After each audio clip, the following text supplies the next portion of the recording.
Away from a garden to a track. Flip it from a track to a plot full of acres. Do it for the farmers and producers and the makers. What we even here for? Occasionally I ask it. I know it's more than struggling, anticipating the casket. Reap what we sow, trying to fill up my basket. Life's a plantation, I self-law and master.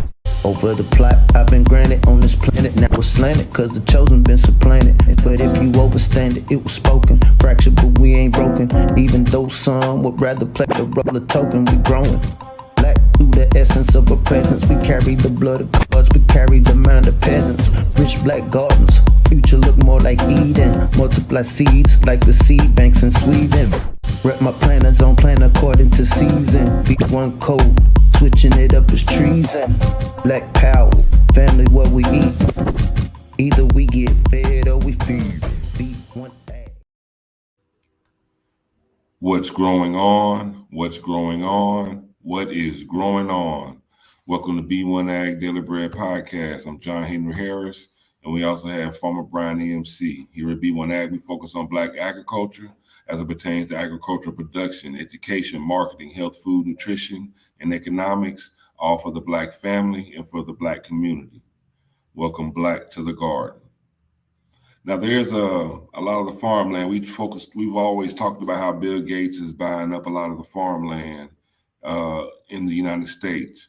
Matter of fact, he's bought over almost 250,000 acres of the prime American farmland in this country.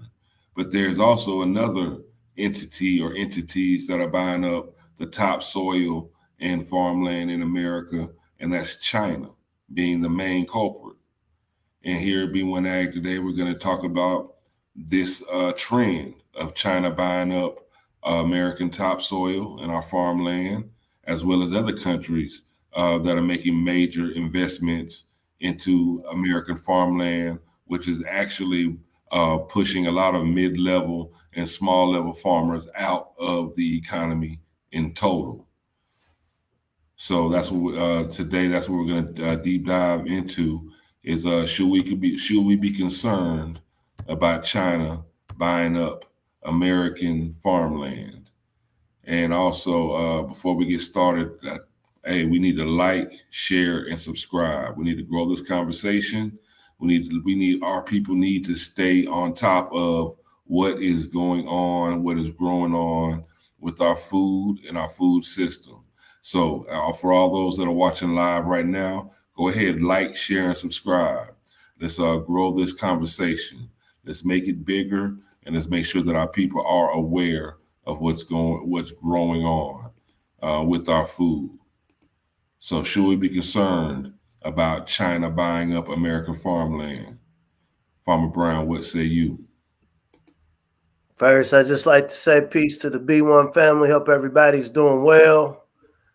Grand Rising fam. So, bro, what if you went to go visit your grandmother, your grandfather? You went to visit the house and you saw somebody in there from another neighborhood renting out or selling their furniture. Renting out your grandmother's room, the sacred room where all your family used to gather, lay up under grandmother, during holidays. Somebody's renting out the kitchen to somebody else in another neighborhood. How would that make you feel? When we have this B1 conversation, we really try to focus our conversation around how all of these dynamics affect the melanated family, not just on the social level, but specifically our food system. Obviously, to get food, you have to produce it. To produce the food, you need land to produce it. For many of us, this is our home. This is grandmother's house. This is great-great-great-great-great-great-great-grandmother's house. And so what we see is this dynamic of the land getting sold to other people. Here at B1 Ag, we're not here to disparage anybody in this grand monopoly game of world domination. I think everybody is going to, what is it? The first law is self-preservation. And so as we have this conversation, we want to frame it around what is the best way for us to preserve ourselves, not just as primary stakeholders in this land, but as a group of people that want to survive and thrive in the decades and centuries to come. So I look forward to deep diving into this conversation. Now, one article I want to reference is Politico.com. They have an article saying that China is buying up American farms and Washington wants to crack down. This is actually one of the few items where they're getting bipartisan support. Both Democrats and Republicans are pushing for the country to stop allowing foreign nationals to purchase American farm operations, but more importantly, they're receiving taxpayer subsidies while doing so. So not only are these foreign countries like China and Saudi Arabia, they're putting all this money into buying up American farm operations, they're receiving taxpayer subsidies. We're paying for it. We're actually financing it to a certain extent. The article reads, the push to drain China's influence from the U.S. economy has reached America's farm country, as congressional lawmakers from both parties are looking at measures to crack down on foreign purchases of prime agricultural real estate.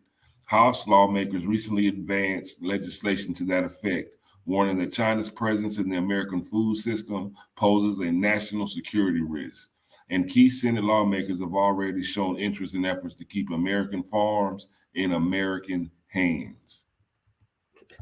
You ever watch Scooby-Doo Red Herring? So this is an issue. We know China owns 5 of the major ports, specifically on the West Coast, right? And I think this is also a learning lesson for the B1 family. What are the things that China is doing to gain this dominance right around the world? And it's really inserting themselves into the food system, specifically through the distribution networks. Like I said, this will be the ports and then buying up the farmland. But when we think about this concept of red herring, and so Canadian investors hold the largest share of American farmland. We know there's 900 million acres total of American farmland. And I'm glad you put this up. Melanated families are losing 30,000 acres a year, while at the same time, Canadian investors hold the largest share at 29%, with the Netherlands, Italy, Germany, and the United Kingdom collectively owning another 33%. The remaining 38% is held by entities from almost 100 other countries. I encourage the family to fact check us. You know, we're not Chicken Little saying the sky's falling. This just is what it is.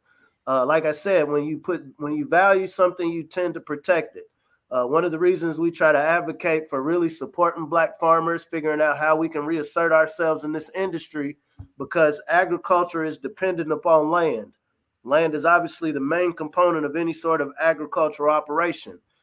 We do promote being able to grow in urban areas through urban gardening. This is why we do the how you grow your own healthyblackfood.com. But when we look at the broader landscape of agriculture, what happens when all the land is bought? Like you said at the beginning, bro. Okay, so you have people like Bill Gates. I guess on his passport, he does have American. And so, yeah, you know, I'm going to buy 260 some thousand acres of prime farmland because I'm American. But then we have that discussion about, okay, now what are you trying to do with this? Or, you know, are you trying to spray it with a special sauce? And so I think these are conversations we really need to have, not just for the sake of, just a conversation, but what are the action items we can take behind this? Just reiterating the statistic you just put up. And so we know every year melanated families are losing 30,000 acres a year. And so we have to look at this trend. This neighbor from another neighborhood is coming in buying more stake of grandmother's house, of grandfather's house that they worked hard for. They sweat for. They didn't get the same help that everybody else got to build that house. Yet every year they're losing 30,000, we'll say inches if you want to put it in the scale of a house. They're losing 30,000 inches a year, whereas you got these, we'll say economic colonizers coming in, gaining more, buying more. And so as a melanated family, how bad do we want to protect grandmother's house? And for me, more importantly, how bad do you want to eat? How bad do you want to have control of what you can eat? And how bad do you want to control the amount you're able to eat? Because the more and more people, as our food system is getting dispersed by countries all over the world, and again, self-preservation is the law. Do you think that they're going to be just over generous about making sure that we have something to eat too? China's stake in a $1 trillion industry in North America. Let's put this into perspective here. You don't have to be a mathematician to understand this. By the start of 2020, China owners controlled about 192,000 agricultural acres in the U.S., worth $1.9 billion. And this is land used for farming, ranching, and forestry. This is from the USDA. Fact check us. I wish we was wrong. In this same time span, so black sales in agriculture represented 0.2% of this $1 trillion industry. Melanated farmers only operated 0.4% of U.S. farmland. Meaning if I'm operating, it means I'm generating revenue, but the revenue being generated is literally 0.2%. And so, when we're talking about this thing of land protecting grandmother's house, it's one thing, the legacy of, hey, we want to keep this within our family, within our lineage, within our tribe, but then we understand that there's a value here. There's an intrinsic value in this home, whether you're looking at the legacy aspect of it or the fiat. When we think about being able to, absolutely, brother, absolutely. And this is something, we have this conversation. It's easy to talk through screens, but this is something that has to be addressed, because every day that we don't talk about this, and not just talk about it, but figure out ways individually, as communities, as groups, every day we don't figure out, now how can we support some of the people who are in this fight? This fight isn't for everybody. Everybody's not a producer. Everybody's not a farmer, but everybody within the melanated community that has to eat has something that can be added to not only expand this conversation, but also expand support bases. Because these farmers, we think about the elder John Boyd Jr., Shirley Sherrod. We've had a lot of advocates out here, screaming at the top of the hill about the problem that a lot of the melanated farmers are facing. But if you're only talking to the people in the ag community, you're preaching to the choir. They already know about it. One of the purposes of B1 Ag is, how do we reach more people? It might be 10 people we reach that might have a megaphone that can reach a couple hundred other people if they understand the dynamic of what's going on. But at this trend of us losing land and everybody else buying this land, once again, what does this look like for this broader house? The sister Vicky Dilliter touched upon this the other day, this concept of model minorities, right? We know it did with warp speed. We saw that the Congress had passed a act protecting those from the other side of the ocean. Oh, y'all are being discriminated against. There's these hate crimes being put onto these groups of people who's buying up all of our land, right? And like I said, we're not here to disparage, more so than putting things in perspective. But then the sister Vicky Dillard was talking about, it was a brothel run by this model minority group.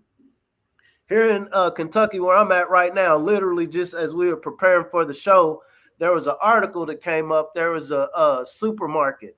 It was a Hispanic supermarket. That's something else we've talked about here at B1 Ag. How do we make sure we have supermarkets and venues for our producers to sell their food?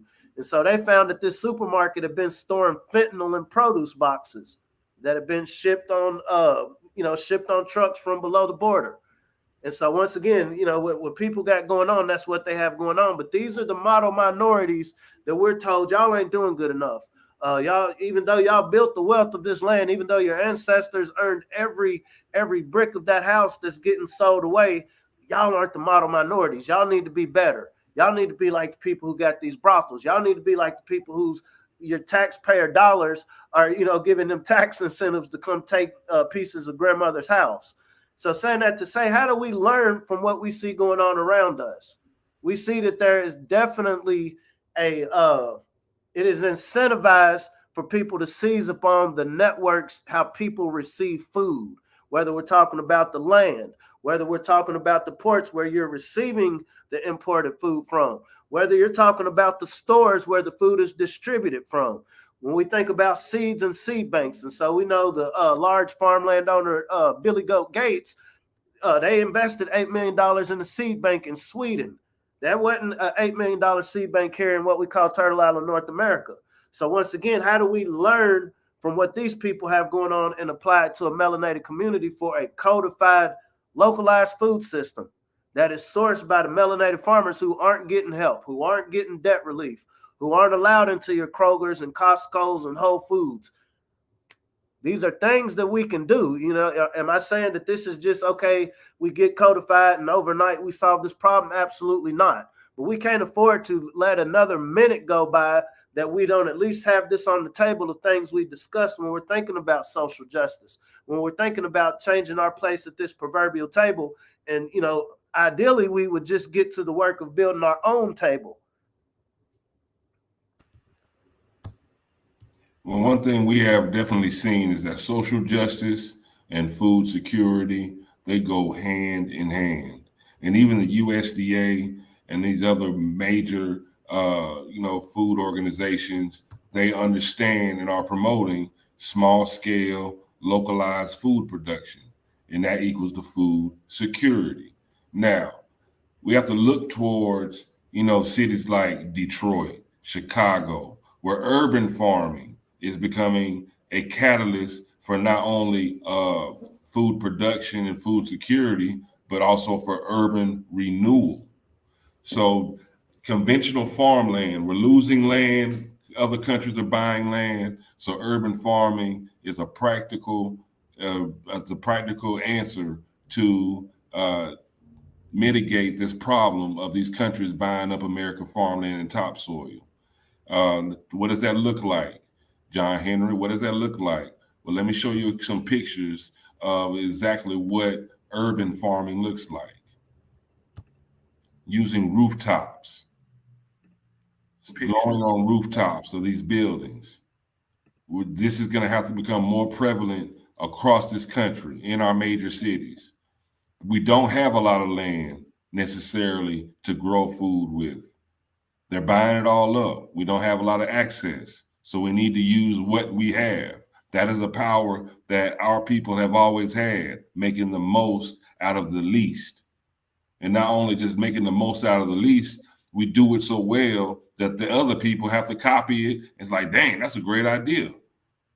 Even the food program that was started by the Black Panthers was adopted by, the school systems across this country.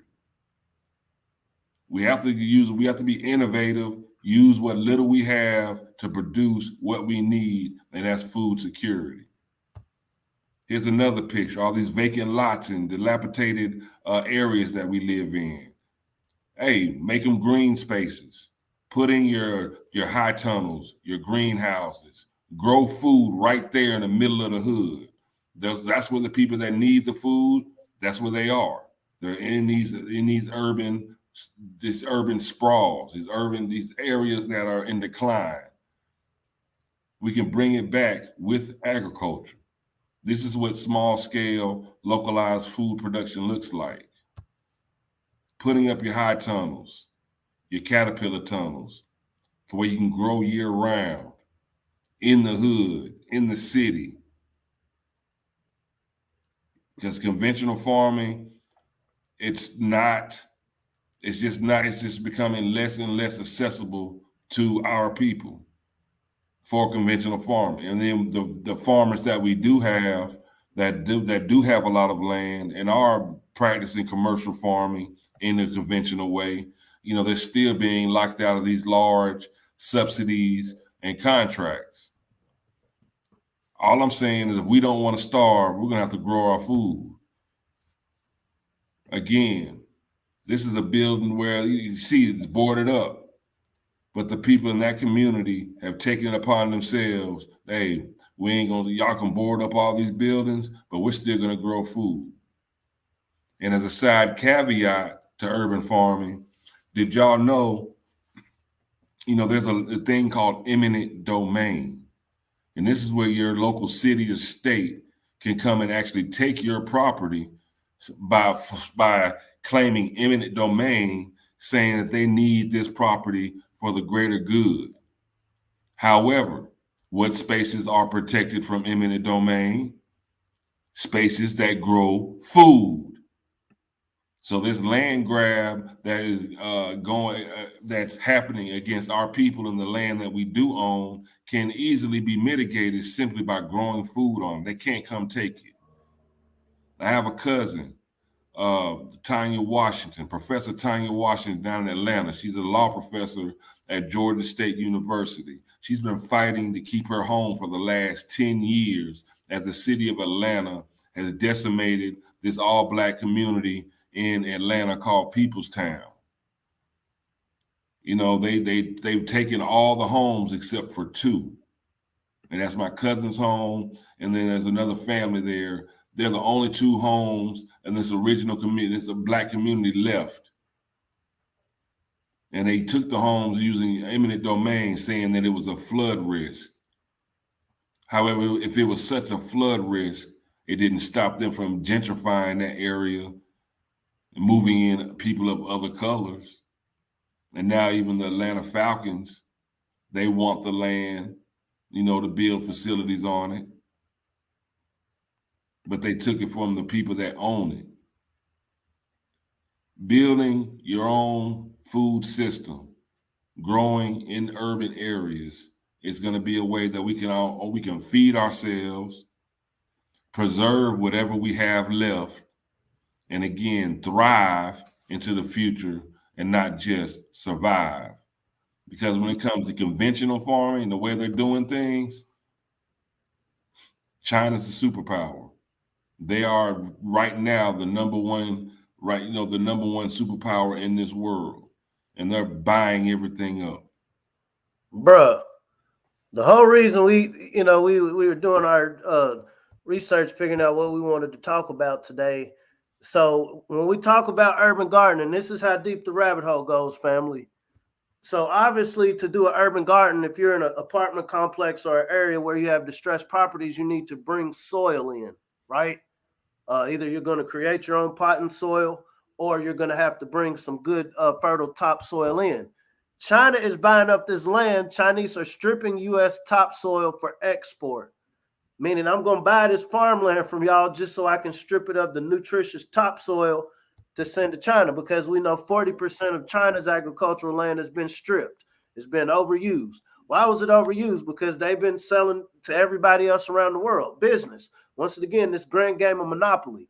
And so instead of us, going local, instead of us, using more sustainable practice, no, us as China, because we see the powers that shouldn't be in North America are willing to sell every bit of Granny's house to anybody that's going to buy it. And so they're getting this land literally to not only grow their own food on it, but also to export the topsoil. Did you know that the U.S. actually imports soil? Because we're selling away our good soil, we're importing lesser quality soil. U.S. farmers imported 27,400,000 metric tons of lesser grade topsoil from Canada and Central America. This was in 2019. And so if we understand this concept of, okay, there's obviously a higher strain on this food system, and we think of shipping disruptions, this dynamic has only increased where there's a bigger demand for this topsoil, right? And so once again, okay, we want to grow in urban areas. This is why when we have this conversation, okay, maybe everybody's not a green thumb, but maybe you're able to go in with a group of people to make sure you're protecting the area. Just like you're saying, as a way of fighting gentrification. Okay, we're growing food here. Well, what do we need to grow food here? We're going to need some topsoil. So maybe we're working with a group of people who just came together, cooperatively bought some space. Same way China, follow the money. What is the money doing? They're buying space to utilize the natural resources from that space. Maybe we use a percentage of it out here in the rural area. Maybe we work with some of the people with CDLs and got access to trucks to import some of this topsoil in the cities, the urban areas where it's needed to grow. Well, we're supplementing people's diets. We minimize the distance from having to ship produce or meat from the rural area to the city. These are conversations we're going to have because we see entities around the world are already, they're carving up. They've already carved up. I don't know if you ever saw that image of Africa. It was an old image, but it showed the Belgians and all the different ethnicities cutting Africa up. That same image exists today. When we think about who has voice, when we think about legislation, when we think about, okay, we want to get some laws passed in our favor. Unfortunately, we have a governing body that is going to follow the money. And so let's put this to scale. Take all emotions out of it. who is contributing more in the U.S. agricultural economy, between the melanated people who built it, who are asking for reparations, or people from around the world who's spending money? And not only are they spending money, the government is giving them taxpayer subsidies to strip our land away. Does that sound like the actions of somebody who's going to repair a group that's been damaged? Like at what point in this relationship does it turn into, okay, I've stripped everything away, I've sold everything, now I'll give you reparations? Leaves can be used in compost. Leaves can be used in compost. Let's get into science real quick. So that's a good question, and I'm glad you asked that. So we really got to start thinking practical. When we talk about this topsoil, it's the organic layer. Soil has different layers. And so leaves represent organic matter. If you have a leaf and you crush it, that's only going to be so much. So yeah, you need a lot of leaves.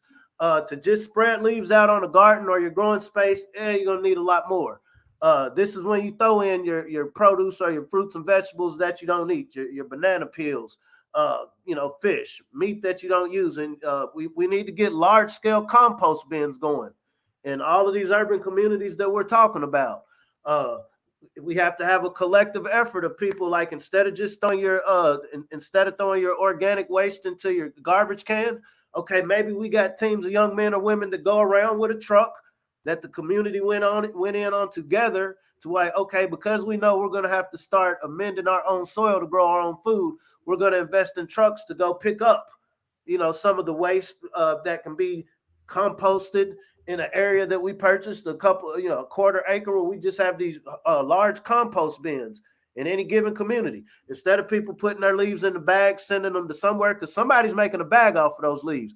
No, we're codified. We understand we're going to make use out of these leaves to build this compost, to then rebuild these garden beds that are going to be strategically placed amongst our community. So that's a very good question. And these are the very specific strategies that we're going to have to employ when we're talking about food security, and not just food security. I tend to believe that once the melanated mind gets a minimal context to how deep this rabbit hole goes into how food is produced and where it and the power it has and what kind of power you have, to that degree we master it. We become the LeBron James of food production. We become the LeBron James of localized food production. And we feed what we need for our families and we sell the surplus. That's the name of the game. That's what our ancestors did long ago. And then we got convinced by the colonizers that there was a better way to do business. And so this is our time to revisit and get black to the garden. Appreciate that. Should we be concerned about China buying up American farmland? Yes. And not just China, but all these other countries. We should be very good. Hundreds of countries buying up all of our farmland, buying our topsoil. We have to employ these urban farming tactics to make sure that we can eat. This is a threat. It's not even just a threat for the Black community. It's a threat for all American communities, actually. But if it's a threat for all, please know that it's even more of a threat for us. And we're not paying attention to it. This conversation is not big enough yet. There's not enough action being taken place. We need to reassert ourselves into this ag space, into this agricultural space, into that whole industry. Because nobody's going to feed us or be concerned about feeding us except us. If you know of a Black farmer, get to know one. Get to know them better. Find out ways you can help them out. Find out how you can get involved. I'm going to put in the chat, in the live chat, for those watching live, I'm going to put the link to, to help you get started on trying to find a Black farmer near you. I'm gonna put that link in the chat, y'all, just to help you get started. but we need to look into building our own raised bed gardens, barrel gardens, container gardens, aquaponics, aeroponics. We're going to have to educate ourselves on this. This is why we have healthyblackfood.com to teach you how to grow your own food. This is the seed, planting the seed to help us grow our own food. This is a very big problem. Other countries, we're shipping the majority of our food from outside of the country. And then those countries are coming into our country and buying up all of our farmland and topsoil. What's left? There's not going to be anything left for us to eat but Soylent Green. We haven't talked about this new step show. We haven't talked about the new step show, and so that's obviously going to affect food security once again. We see that some measures are being taken in Austria, other places in Europe. We see that I think the president of the European Union is like, man, we need to start, forcing some things. Don't let these people go to a grocery store and eat. We want to keep you healthy, but no, you can't go to a store and feed yourself. And so here at B1 Ag, our thing is if you stay ready, you don't have to get ready. If you're producing your own food, then guess what? You can weather whatever might be coming down the pike. And once again, the beauty in that, the optimism is if we can master being able to feed ourselves in such a tumultuous time, imagine what we bring to the table after the smoke settles. Because, nothing lasts forever. I hope the melanated family isn't being, there's this magic going on. There's this magic going on, putting people in this scared mindset. This is a powerful moment for us, family. There's never been this much disruption to where there's no resistance from us doing for self. There's no resistance because these people know to the degree that these melanated people start waking up, we're gonna fall back and watch what they do. And we got the benefit of history to know. Okay, first we're gonna protect what we're doing, and we're gonna put a tax on it this time. This time we know that the Pilgrims didn't come for good reasons. And so we're going to make sure, because we're the mothers and fathers of civilization, we understand, this whole game is about feeding and providing something useful to others. But at the end of the day, you're going to pay us for this time. We're not going to do this for free because we had the lessons of what we see you're doing with grandmother's house now. And so for the young ladies, for the young men now that will be grandfathers, grandmothers later, we're not going to set this house up to be exploited like this. And we're on the precipice of this opportunity right now. The canary is out of the cave, and we see the canary got dust all over it. It ain't a pretty little yellow canary anymore. We see it. The writing's on the wall. You don't have to be literate to understand, like, hey, y'all, the world is changing. Now, what are we willing to do? What are we ready to do as a melanated family, as a group of people who want to eat, who want to get to the next day and thrive going into the next decades and century? What are we willing to do to get black to the garden, get our prints in the mud? Are we ready to start supporting melanated farmers? They don't need our pity. They don't need, likes and shares. Spend some money with them. We're going to, when these phones come out, when the shoes come out, we make sure we're going to find the store that sell them to us. Some of these stores are going to keep you outside for hours in lines waiting to get a pair of shoes that as soon as you walk up the street, get some gum on the bottom of them, they're devalued. There's no outside of somebody saying, hey, you got a nice pair of shoes. There's no value in that, right? But we're going to make sure we find where this is being sold. And so with that same energy, can we find the few melanated farmers who have been the warriors, who have been the soldiers that's been able to keep this small percentage, this 0.4% of arable American land? Are we going to be able to find them? Do you have something for sale? Do you have an initiative? When you think about organizations like National Black Farms of America, for example, Bugs, Black Urban Growers of America, these are organizations that they can use all of the help that they can get, because not only are they actually producing, they're teaching other people. They're creating resources within their communities. This isn't a thing where there's one leader. The code is the leader. The code is we want to eat, not just eat literally, but metaphorically. There are bags within the system of how people eat.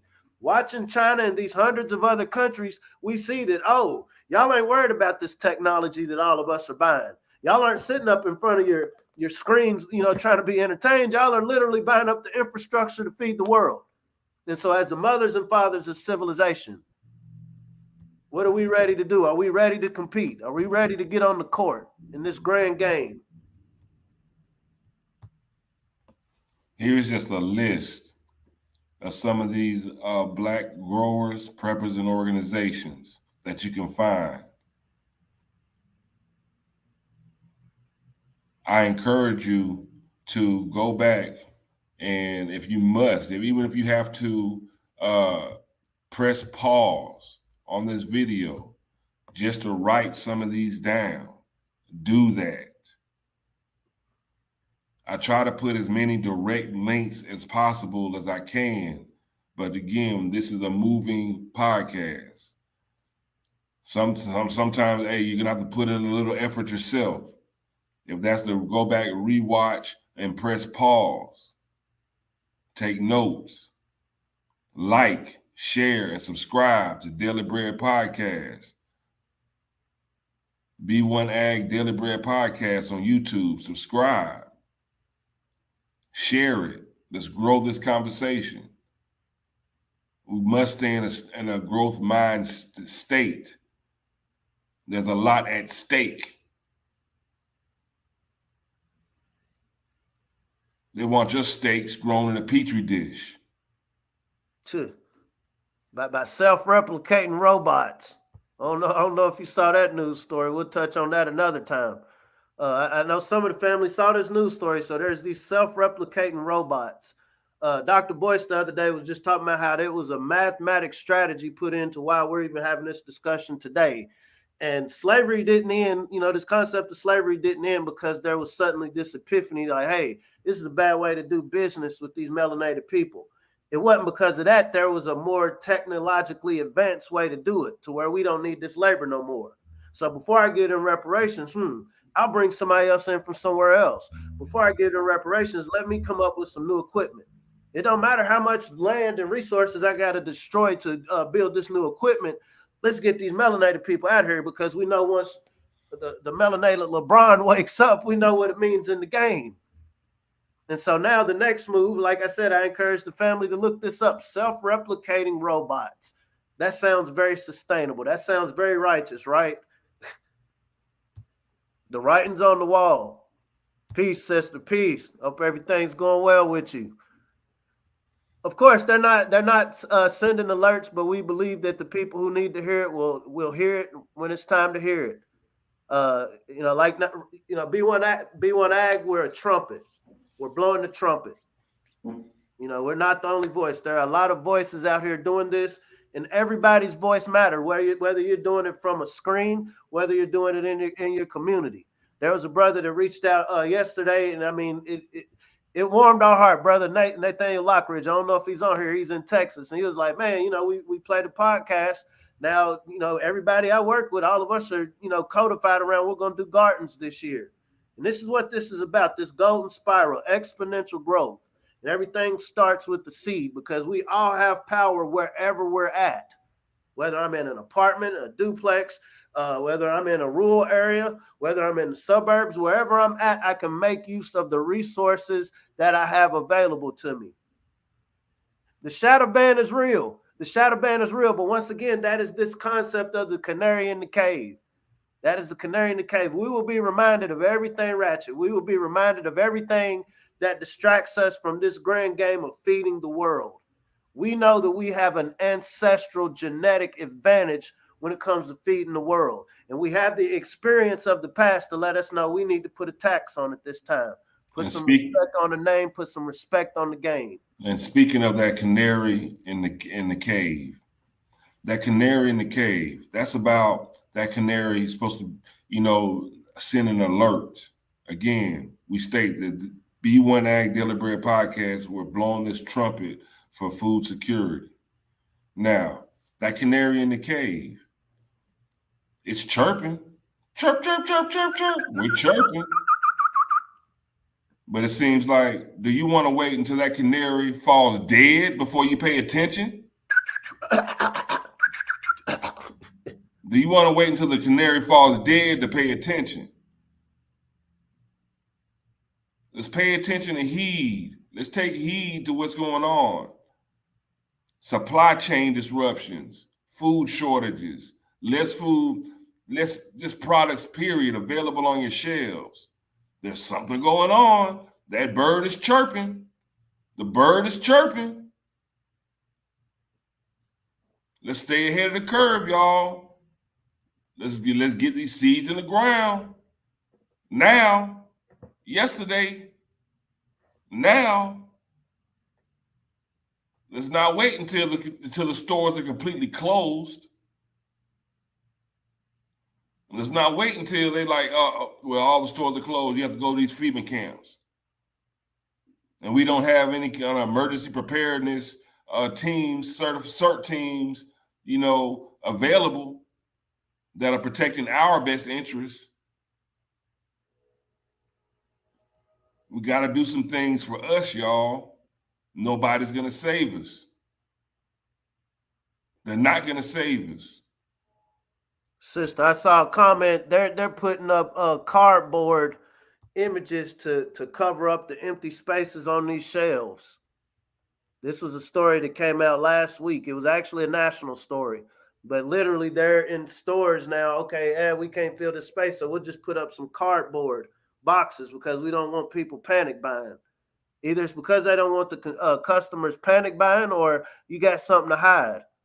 But you can't hide a plant growing out of the ground. You can't hide a plant growing out of your containers. And we control that. We have power to do that. We have the power in our hands. Absolutely. And we know those are between 25 to 40 days you can harvest them. Going into what they keep telling us is this dark winter is being resourceful. We know we eat. And so are we putting energy into creating what it is we eat? And not only this dark winter, as Let's Go Brandon is calling it, the actual almanac is calling this winter a season of shivers. This is supposed to be a prolonged, pretty rough winter. I'm in South Georgia. Luckily, winter it's not that bad. Normally, we have had some winters where we've actually gotten snow, which is very rare. But these very rare occurrences are now becoming more common when it comes to climatic changes. Think about the snowstorm they had in Houston and other parts of Central Texas. Like ice storms, snowstorms. That's crazy. In Texas, we need to be prepared. Be prepared. Stay ready. You don't have to get ready. Stay ready. You don't have to get ready. What does it say? The devil has but a short time. It seems like somebody's playing a harp somewhere. But I think we got a little bit more rhythm. You heard that? The best fertilizer is your footprints. That's coming from South Africa. Prints in the mud. That's the only way to play it. It's a dirty game, but somebody got to play it.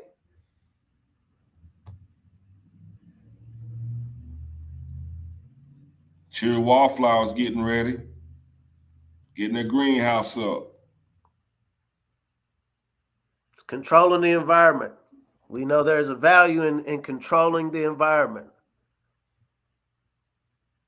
We aren't either, and once again, the sister said we're not excited about winter coming. It's not an excitement. It's the same way as an athlete. Like, man, I know the season's coming up, and that means I got to get off the beaches and I got to get back in the gym. But the whole reason I'm getting into this gym is when it's time to get back on that court, I'm effective. And so as a melanated mind, as this brain trusts the melanated people who understand what's going on. Oh, wow. As a melanated people that understand what's going on, this is time to work it out. This is time to work it out. This winter should be a wake-up call for us. We saw what happened in Houston. Like bro is saying, we're seeing all sorts of changes in the weather. And so, you don't have to be a fortune teller or a soothsayer to see that, okay, things are changing. And so, once again, this gives us an excuse to change the way we're looking at it, change our approach. Now, do I go into uncertain times asking people who don't have a clue themselves how to get through these uncertain times, or am I going to codify with like-minded individuals who understand, okay, there's something we can do about this? Setting up a greenhouse, setting up our containers, storing our seeds, making sure we're stocking up on all the information possible, just in case the grid goes down. The sister said Edison power. I keep hearing murmurings of power going down as well. That could be man-made. I've seen stories about meteorites hitting. Who knows what it is? But what we do know is things can drastically change. And whatever this change is, we know that we have to eat. And we know that the power is in our hands to at least be able to feed ourselves, if nothing else. Everything else, okay, we've eaten, we've kept ourselves healthy, we've protected one another. Now, we know the spring will come. If the spring don't come, then there's no use of us talking about it. But I think for the millions of years that Tierra Madre has been here, the spring is always going to come. And so are we preparing? What do they say? Study the ant. The ant is constantly in the motion of preparing. So come wintertime, I'm cool. The squirrel, I got my nuts, I'm cool. So whatever happens outside, I've done my due diligence. I was on code. If you want information about how you can help get prepared, hit us up at b1aghiphop@gmail.com. We're very responsive. We'll distribute whatever information that we can to help you make sure that you are prepared for not only this winter, but also the ensuing spring, that we are having faith and just confidence that will come. Because we have to get to growing. We have to grow. Sister said she's planning her romaine and an extra college. She's getting prepared. We all need to get prepared. We all need to get prepared. And also, we also need to like, share, and subscribe to push this algorithm. Because here at B1 Ag, we're going to continue pushing this black algorithm to fight against this algorithm. They don't want us to talk about being food secure. They don't want us to talk about feeding ourselves. They don't want us to talk about being self-sufficient. But we're going to talk about it. We're going to talk about it. And that's our mission, and that's what we're going to continue to do. Push this black algorithm. Pushing the black algorithm. Ancestors, they mastered the systems. We raising your bosses, no victims. Planting that knowledge curriculum. Blessing the boots with the nutrients. The darker the berry, black Nubian. Dropping receipts like I'm Julian. The streets with that food like Peruvian. Trapping the merch and the fruits and the veggies. CSA boxes, my package is heavy. Ship across town in the bed of my Chevy. Printing them up, growing hard for that baby. If you stay ready, you ain't gotta scramble. Bet on black farmers and growers, no gamble. Reclaiming our bankers, the game is in shambles. Blessed with that melanin, carry the mantle. Mothers and fathers of civilization. Black to the garden with through cultivation. Building back better through black innovation. B1 community growing the nation. Genetically designed to be the dopest. Stoking that growth mindset. Codified, now we focus. Farming on track on track. Feed the fam, break bread with them. Pushing that B1 algorithm. Now watch me get them. Watch me get them. Pushing that B1 algorithm. Feed the fam, break bread with them. Pushing that B1 algorithm. Watch me get them. Watch me get them. Pushing that B1 algorithm.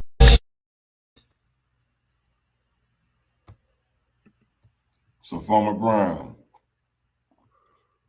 we're going to keep putting this mathematical equation up. Small-scale localized food production equals food security. Learn how to grow your own food at healthyblackfood.com. Sign up. Learn how to grow your own. Make this a family event. Learn how to grow your own food. Each family should have their own family garden. Each community should have their own community gardens outside of their family gardens. And then hopefully between each family and communities, they're making alliances and cooperatives so they can grow and trade food. This is how you make sure that your food's secure. This is how you make sure that no matter what's going on, we all have a seat at this table that we all built. And at the end of the day, if you really want to know something, what do the people need to do, Farmer Brown? If you really want to know something, context is everything. We have not had an opportunity like this in centuries. My kids, they know how to they do things when they see that we're busy. When they see mom and dad busy with something, trying to figure something out, there's a mess in the house. That's when they seize upon the moment. Right now, this is our moment. These other people are busy. And we see that their busyness isn't going to equate to feeding melanated families. And so if you really want to know something, let's learn how to grow something. Let's stay in that growth mindset, people.